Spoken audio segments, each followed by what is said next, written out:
So let's talk about pardon power. Pardon power, how the pardon system works and why. You talked a little bit about it. Actually talked, I think, quite a lot about it in the discussion that we had. And so there's up on your screen, and I'm holding it as well. So you argue that any pardon that undermines the principle of accountability before the law, particularly self-pardons, cannot be constitutionally justified. That's interesting to me because Donald Trump has openly mused that if he wins back the White House, he'll pardon himself. Yeah, I also think he might have a pardon in Mar-a-Lago in his top drawer to hold if Kamala Harris is president and these cases ultimately go forward. I mean, he said he had that authority, and in this moment, frankly, Don, there is no authority saying that there'd be a ban on self-pardons. I mean, the pardon power is like lots of the Constitution. It's really vague. It's squishy. It's old. There's no definitions in it. But it has this mythology that, there's no remnants of monarchies except for the pardon power. And the way people perceive the pardon power, including the Supreme Court, and frankly, including counsel for the government in the immunity case at the Supreme Court level, everyone just acts like, this is this king-like power with no restraints. And that's not true as a matter of history. Actually, there were limits on King George's pardon power at the time it made it into the Constitution.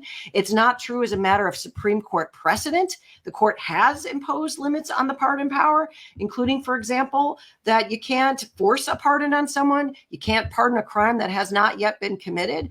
And I think under other just logical principles, it doesn't hold up. And it's been tremendously abused, starting with George H.W. Bush.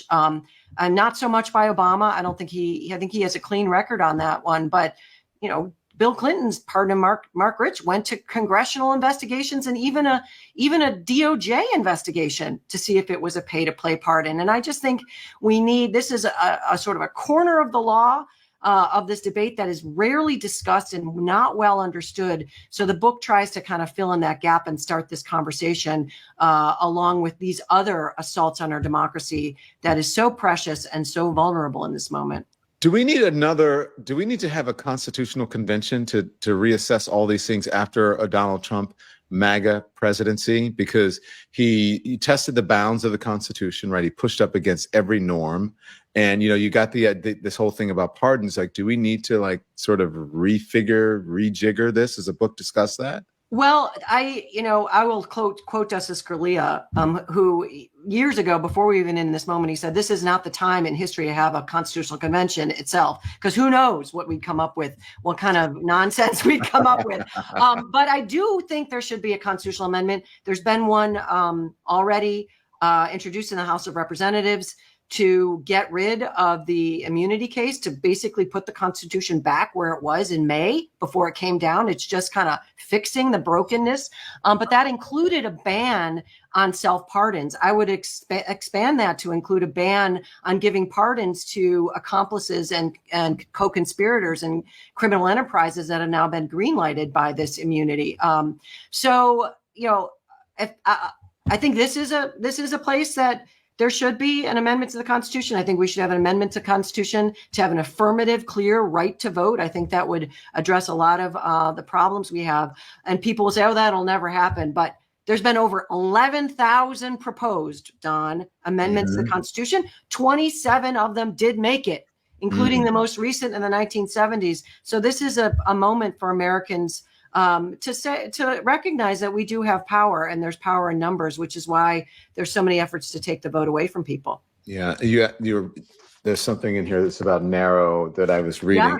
I have some recommendations, and our friend John Dean, who I'm sure you've interviewed many times, White House counsel for Richard Nixon, did the foreword for the book, and he argues too that under this expansive view of executive power, Nixon would have gotten away with all of it.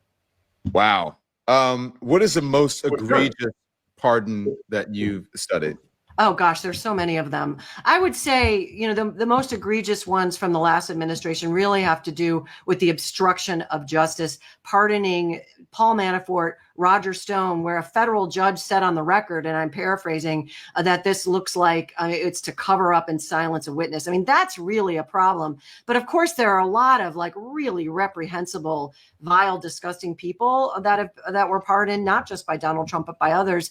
And meanwhile, 13.6% of the population are people of color. It's a disproportionate number of people in the prison system.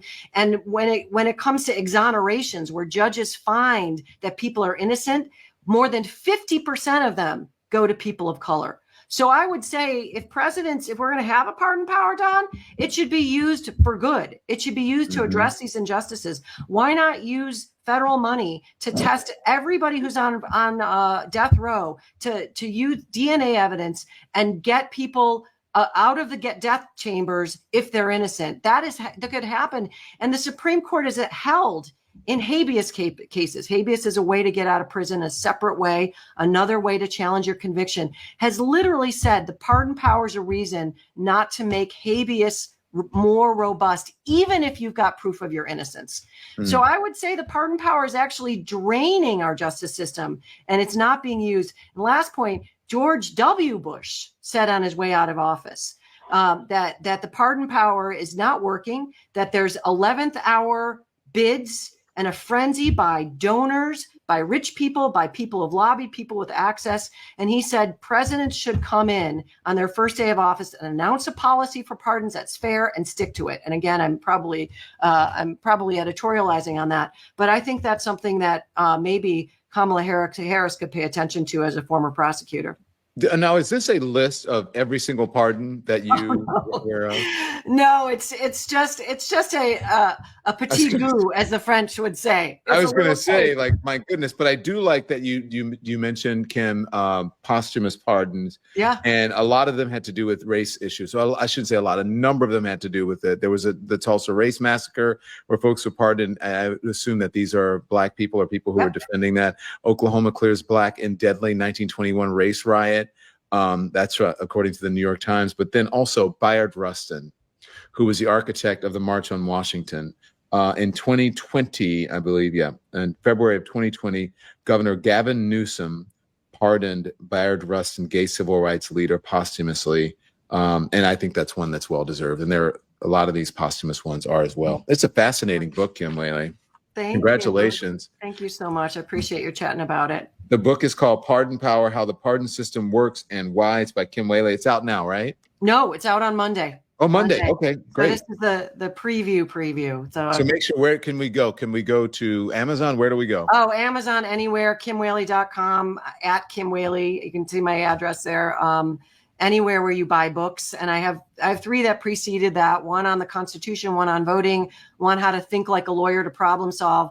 And the key is the and why, Don, because as I tell my students, if you understand the why, you can remember the what. If we understand why we have this government, it becomes your government, and you don't need me and smarty pants people like Mario to tell you what to think. You can figure it out yourself. We need you. I loved reading your books and you coming on when I had my show on CNN. I love you coming on. You always covered them.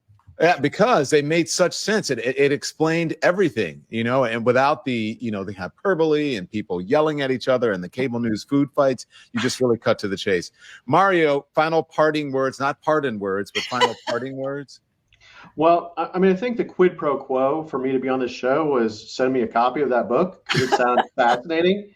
So, it just shot right to the top of my reading list. So I've got another book for you guys that comes out. That one too. Well, I hear that I have to sneak around New York and look for it in hiding places. If only I had a show to interview Don Lemon. Woo! That would be a day.